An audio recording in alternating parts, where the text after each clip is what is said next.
All right, thanks a lot, Joey. Well, starting off with the Russian invasion, you're looking at the latest aftermath this morning. Damaged equipment at Ukrainian military facilities, smashed vehicles from aerial bombs, fragments of more equipment near playgrounds.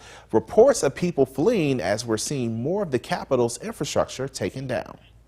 And new video this morning from the state border guard of Ukraine showing these Russian military vehicles driving through where the border meets Russia and Belarus. 40 people now killed so far in the midst of this, while Russian officials now say they're establishing military censorship of the media. Plus, more video capturing a plume of smoke and an explosion in the distance near Kharkiv, Ukraine's second largest city. More reports of flares and sounds of explosions in several eastern cities. The country's president urging world leaders to provide defense assistance in protecting Ukraine's airspace from Russia. NATO envoys agreeing this morning to join forces. And Russian President Vladimir Putin essentially declaring a full-blown war overnight, saying a special Russian military operation is underway in Ukraine, warning that any countries that interfere with this plan will face, quote, consequences they have never seen. The Ukrainian ambassador confronting his Russian counterpart overnight during an emergency UN Council meeting. There is no purgatory for war criminals. They go straight to hell, Ambassador. President Biden will address the nation later today. The White House says he'll announce additional steps the U.S. will take to punish Russia. They could involve cutting off Russia from Western financial institutions, which could be a massive blow to the Russian economy. And many people are asking, why is Vladimir Putin doing this now? It comes as adversarial differences boil over between two nations that on the surface appear to have a shared culture.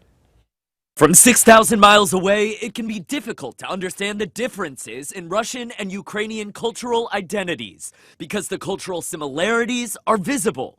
Race and religious practices, and even an overlap in language. Just because someone's a Russian speaker in Ukraine doesn't mean they're not Ukrainian. But experts warn against only looking at the similarities. The claim is, well, they speak Russian, so they belong in Russia, so we can invade a sovereign country that has no desire for us to invade them. The cultural identity markedly changing when Ukraine gained its independence in 1991. I don't want to have anything in common with Russian culture, with Russian language, as it poses a real threat to my country, to my family, to my city. The Russian threat looming large as Vladimir Putin's forces advance on Ukraine. I try to stay calm, but then when I have difficulties falling asleep. So what day-to-day cultural distinctions are now in jeopardy? The books people are reading and the shows they're watching, art, theater, music. Sir Elton John speaking in Ukraine about LGBTQ+ rights just a few years ago, something that would likely never happen a few hundred miles east.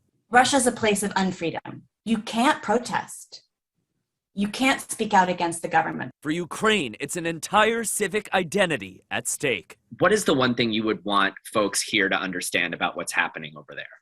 That people there are just like you and me. They're trying to live their lives, and they've been doing so in an independent state for 30 years. Meantime, Lithuania's president also declaring state of emergency over Russia's attack on Ukraine. We'll continue to give you updates on this crisis all morning, plus on our website at mystateline.com.